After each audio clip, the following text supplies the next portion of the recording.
My three friends and I were going crazy after our college exams ended, and we needed to do something to take our minds off the results. We were all playing video games at my place when one of my friends got a notification on his phone.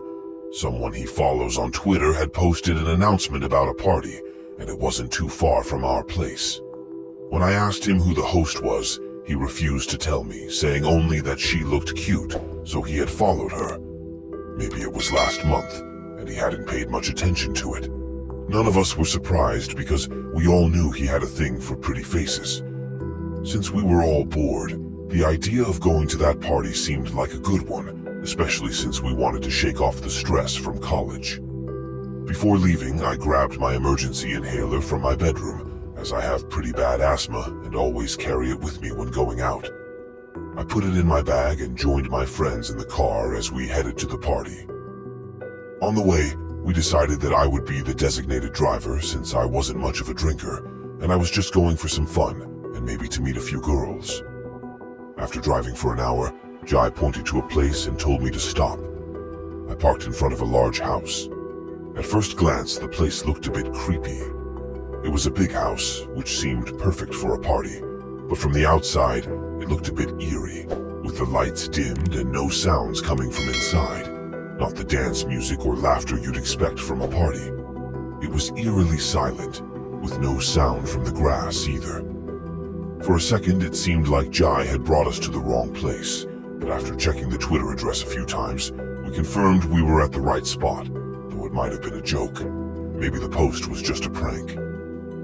We knew that Jai wouldn't rest until he checked it out, so we followed him to the front door to see if anyone was actually there. As we approached, we were hit by the smell of old, rusted metal, like rotting copper. Jai knocked on the large door 3 times, and we waited.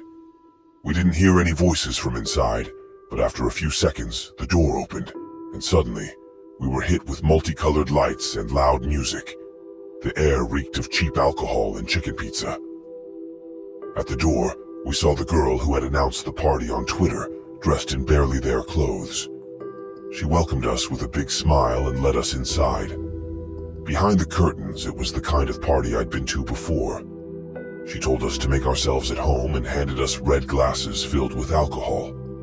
Since I had to drive, I set my drink down on a table. Jai looked at me, winked, and then went off to chat with the girls. For a while, everything was great. My friends were having a blast talking, eating, and drinking. I didn't think much about the closed curtains. As the night went on, that rotting smell grew stronger. It was unpleasant, but I'd been to worse-smelling parties, so I just brushed it off as someone bleeding or some shampoo gone bad. At one point, I even felt an asthma attack coming on from all the dancing. I pulled out my inhaler, put it in my mouth, and took a dose as I had done 1,000 times before. But as I opened my eyes, what I saw was like a nightmare. I was no longer in the house I thought I was in. If it was still a house, it felt like something out of a horror show. The walls seemed to be made of red flesh, like the house was breathing. The floor beneath me felt like a muscle, and where there had once been a door, there were now jagged, tooth-like projections. The people around me were still partying, dancing, and drinking, but they looked like they were decaying, with chunks of flesh missing and bones showing. Their bodies seemed hollowed out, as if something had eaten them from the inside. They were oblivious, dancing and laughing as if nothing was wrong. Long, fleshy tubes hung from the ceiling like veins, and partygoers were sipping from them as if they were cocktails, not realizing they were becoming part of the house.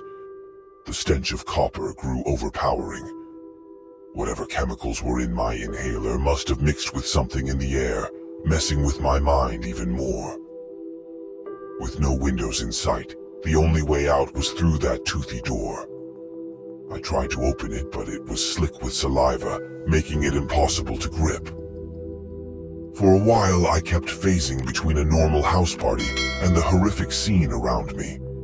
The inhaler would briefly snap me back to reality, but only for a short time, and I felt like I was losing my mind. After hours of trying to find a way out, I eventually ran out of my inhaler doses.